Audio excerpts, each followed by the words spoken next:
লঞ্চে উঠে তল্লাশি শুরু করবেন না। ও যদি সেটা করেন তাহলে আমি লঞ্চ কর্তৃপক্ষকে বলবো আপনারা একটা কমপ্লেন দেবেন, উই উইল টেক অ্যাকশন। ওখানে পাক বিতণ্ডতা করার কোনো কারণ নেই।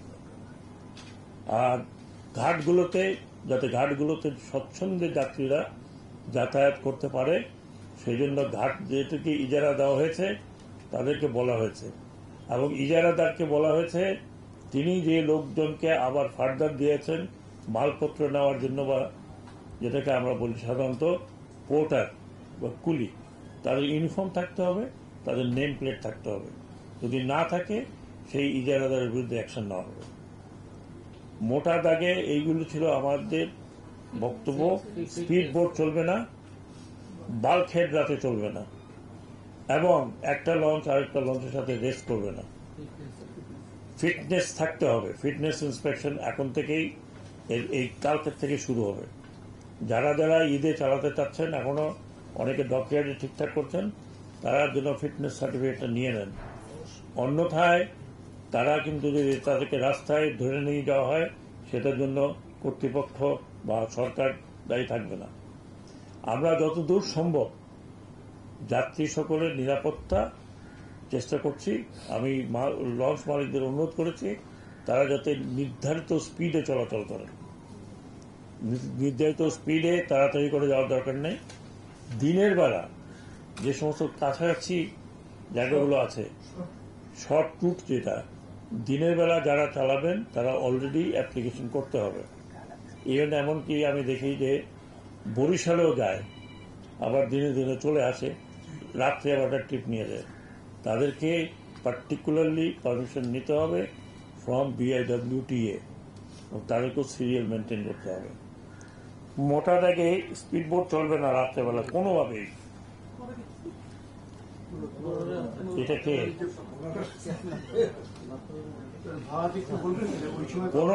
15 তারিখ থেকে, সরি 15 রোজা থেকে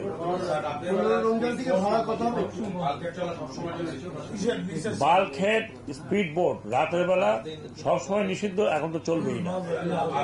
ভাড়ার কথা যদি না শুনে থাকেন তাহলে আরেকজনের কাছ থেকে শুনে নিন।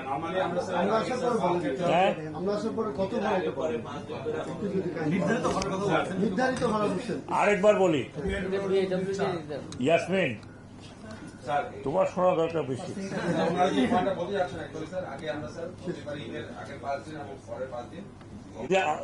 ইউ ডু ইট আমি ইন জেনারেল বললাম। হ্যাঁ, কবে থেকে 5 দিন পরে আর 10 দিন করার অসুবিধা নাই। ভাড়ার কথা বলা হয়েছে, এখন ওনারা কম রেটে যাত্রী নিচ্ছেন, যেহেতু যাত্রী হচ্ছে না, যাত্রী স্বল্পতার কারণে বিভিন্ন রুটে বিভিন্ন ভাড়া নেয়। আমার কাছ থেকে নিচ্ছে 3,000 টাকা। কোথায় মালিক? হ্যাঁ, ওই যে উনি আমার কাছ থেকে পোষণ নেবে না, তারপর বলে স্যার 3,000 টাকা দেন। তো 3,000 টাকা দিচ্ছে। আরেক তুমি বোধ হয় 6,000 দিচ্ছ, দুজনে মিলে। আচ্ছা, বলছে যে যাত্রী হয় না, ওনার কেবিন খালি, আমাকে 3,000 টাকা কেবিন দিচ্ছে। হ্যাঁ, হয়তো বিনা পয়সায় নিতে চাচ্ছ। ভাড়া নির্ধারিত ভাড়াটা আমি যে বলছি আজকের থেকে আপনার টাঙিয়ে দেবেন। যে নির্ধারিত ভাড়া কি ঈদের জন্য না, নির্ধারিত ভাড়া এখন আপনারা না, আমি বলতে পারবো না।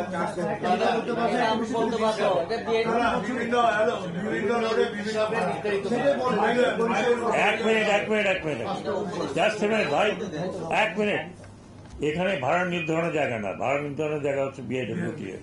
উনি যখন মিটিংটা করবেন তখন আপনারা যাবেন, তাহলে তো আপনারা জানেন। একটা বিষয়, প্রতি বছরই কিন্তু আগেও দেখেছিলাম যে নির্ধারিত ভাড়ার বেশি নেওয়া যাবে না, সবগুলো মিটিং এরকম হয়। কিন্তু দিন শেষে ঈদের যখন চাপ পড়ে যায়, অতিরিক্ত ভাড়া, অতিরিক্ত যাত্রী, এগুলো আপনি বোধহয় আমার কথা শোনেন নাই ভাই। তারপরে আর কথা আমি এবার কি হবে জানি না। বলা হয়েছে শুধু ফাইন না, সেই লঞ্চের রুট পারমিট বাতিল করা হবে। মাননীয় উপদেষ্টা, একটা বিষয় আপনি একটা সিদ্ধান্ত নিয়েছেন এখানে যে ওই সদর 0 পয়েন্ট থেকে সদরঘাট পর্যন্ত কোন বাস এটা তো রাস্তায় দাঁড়িয়ে না থাকে, দাঁড়িয়ে থাকে না, মানে ভুল করছেন। ভুল করছেন। আমি রাস্তা বন্ধ করে ফেলে ভাই। বন্ধ করে ফেলে। হ্যাঁ, সেটাই।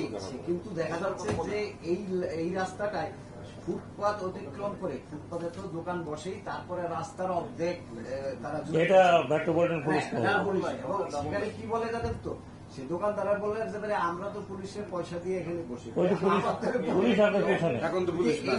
এইটা ঠিকঠাক করতে পারলে আপনাদের শোনেন, জীবনেও আপনার এই রাস্তা শোনেন, আপনি যে আমাকে কথা বললেন, পুলিশকে আমি এখন রিকোয়েস্ট করতে পারি। আমি অন্য জায়গায় থাকলে পুলিশকে বলতাম যে যদি পাই তাহলে সাসপেন্ড, আমি ওটা বলতে পারতেছি না। এটা কিন্তু বলে একদম সত্যি, সব জায়গায় বলে। এইটাই করে। ওই যে পুলিশের ওই যে কোথায় আছেন আপনি, এটা বলে ডিসি ট্রাফিক লালবাগ এবং আপনার কথা শুনছেনি শুনছে। স্যার আরেকটু স্পষ্ট হওয়ার জন্য ভাই শোনেন, একটা কথা শোনেন, সব কিছুর সলিউশন তো আমার কাছে নাই। হ্যাঁ, নির্দেশ তো দেওয়া হয়ে গেছে, আর কি নির্দেশ দেবো? আর পরিষ্কার হওয়া লাগবে না। সবসময় যে ভাড়াটা হয় লোড, এই ঈদের যে আপনি বলছেন নির্ধারিত ভাড়া, তার চেয়ে বাড়বে না, ওই ভাড়াটাই থাকবে স্যার, এটা একটু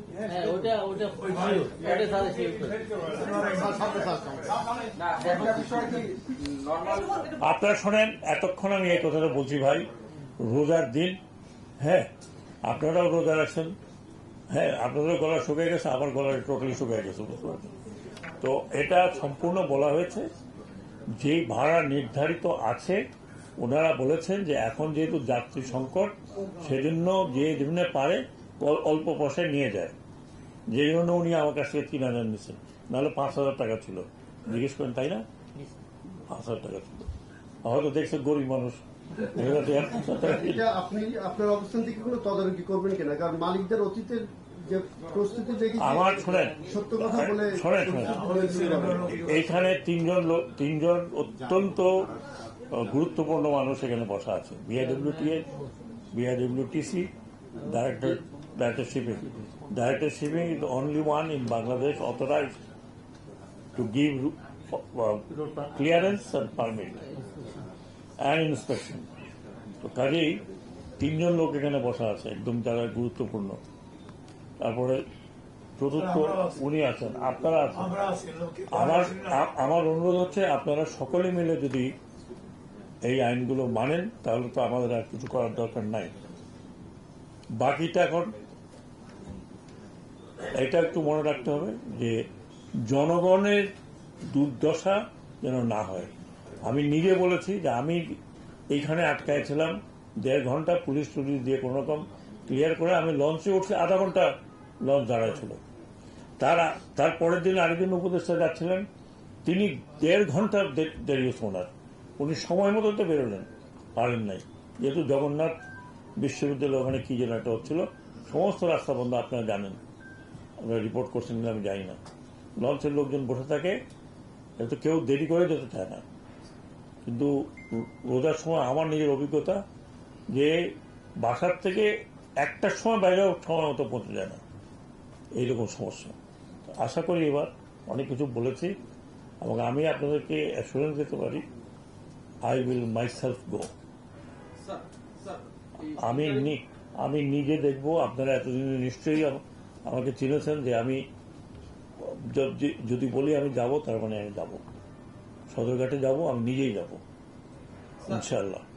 দোয়া করেন যে হাঁটাচলা করতে পারি। গভর্নমেন্ট আসার পর এটা প্রথম ঈদ, যে কথাগুলো আসছিল ভাড়া নৈরাজ্য, যাত্রী নৈরাজ্য, সবগুলো কত এই পদধারীরা ছিলেন, তারপরে সেগুলো হয়েছে। প্রশ্নটা হচ্ছে যে সেই জায়গা থেকে আপনি যেটা বলছেন, শেষ পর্যন্ত সেটা থাকার জন্য কতটুকু হবে, মানে বাস্তবায়ন হবে? আমি তো অত্যন্ত আশাবাদী, নাহলে আমি এতক্ষণ এই রোজার মধ্যে এতক্ষণ কেন কথা বলবো? আমাকে কথা বলার শখ আছে, কিন্তু এত শখ তো নাই। এবং আমি যখন বলছি যে আমি I will go myself, যদি প্রয়োজন হয় তাহলে I will take a train. সারা বাংলাদেশে ডিসিএসপি এখন সব এখানে আছে, সব অনলাইনে। ভাই হর্ষবর্ধন যখন বঙ্গজয় করছিল কি হয়েছিল তো আমি জানি না, আমি আমার কথা বলতে পারবো। তুমি এখন পুরানো যে আগে কি হয়েছিল, আগে তো অনেক ভালো জিনিস হচ্ছিল, খারাপ জিনিস হচ্ছিল। এখন আমরা চেষ্টা করতেছি, আমাদেরকে চেষ্টা করতে দিবা তো।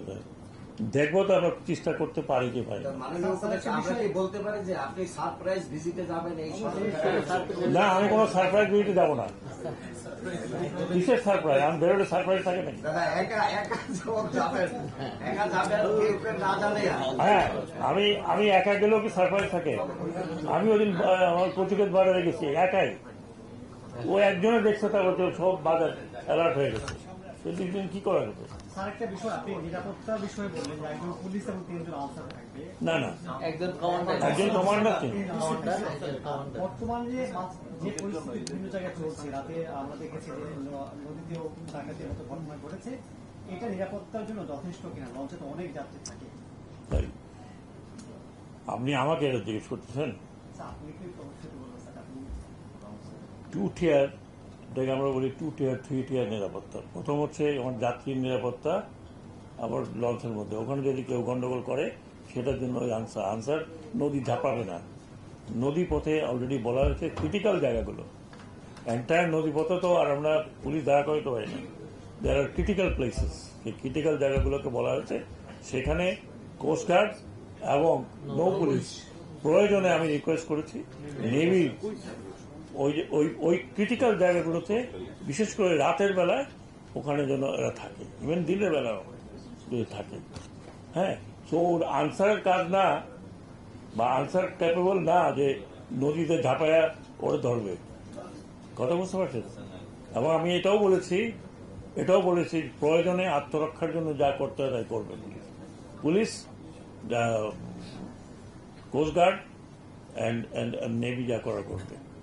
আশা করি করার দরকার নাই। আশা করি যারা এসব কুকর্ম করার চিন্তা ভাবনা করছেন একটু চিন্তা ভাবনা করে করবেন। ওকে, অনেক ধন্যবাদ।